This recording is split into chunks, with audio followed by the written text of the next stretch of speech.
call me Mystic Mike because I predict these things. Patchy Mix takes on Mario Bautista this Saturday on the main card of UFC 316, and this will be Patchy Mix's UFC debut. He is the former champ over in Bellator, where he spent probably, I think it was like the last 6 years of his career, and finally making his way over to the UFC, where I think he's going to make a pretty decent splash. I think that he's one of the best bantamweights in the world outside of the UFC, so excited to see him get in there. But no walk in the park in Mario Bautista, who very well-rounded guy, jiu-jitsu black belt in his own right, good striking, 15-2 in his career, coming off of a win over Jose Aldo. He is on a 7-fight winning streak in the UFC, so you can kind of tell how highly touted Patchy Mix is, that they're giving him a guy in Mario Bautista who's on a 7-fight winning streak. So looking forward to this fight. I believe this is kicking off the main card. Yes, this will be kicking off the main card. So Mario Bautista, like I said, 15-2, 7-fight winning streak, not against the best competition. Jay Perrin, Brian Kelleher, Benito Lopez, Guido Canetti. But then Damon Blackshear, Ricky Simone, and Jose Aldo, those are good wins. All by decision, so he's not the biggest finisher as of late. He does have some submissions in his current winning streak. Has a KO over Miles Johns, but also has some finishes against him. Knocked out by Trevin Jones back in 2021. 12-6 Trevin Jones, not the best look, who is now 14-12, and armbarred by Corey Sandhagen. Corey Sandhagen, again, very high level in his own right, so I can excuse that loss. But very well rounded, like I said, black belt under John Crouch.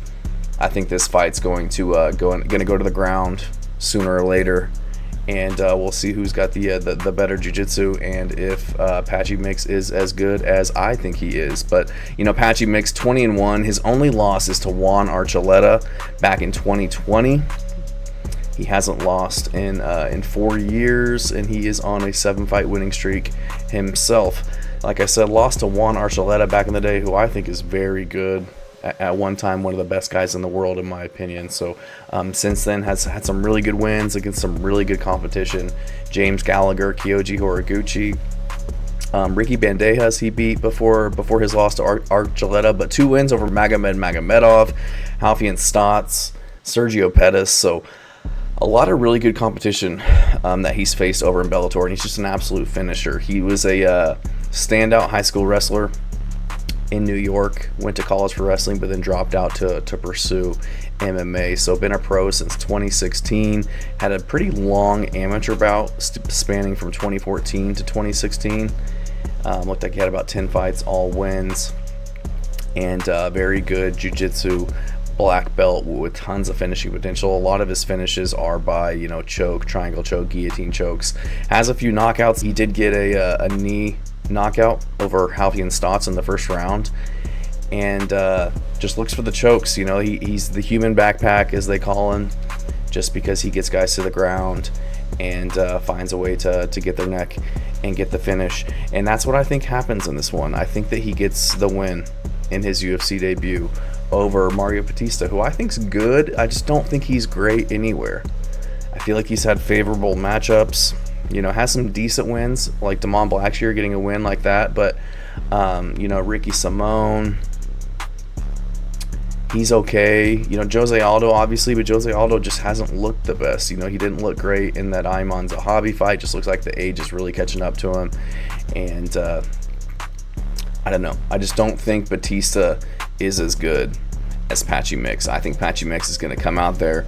He's going to press forward. He's going to be throwing up kicks, teep kicks, beating the legs, throwing, decent combinations to get Mario Bautista backing up. He's going to shoot in, get his takedowns, and go to work on the ground. Batista is a jiu-jitsu black belt himself. He's got a lot of finishes to his credit, but I think Patchy Mix is a step ahead of him. He's going to be the bigger guy.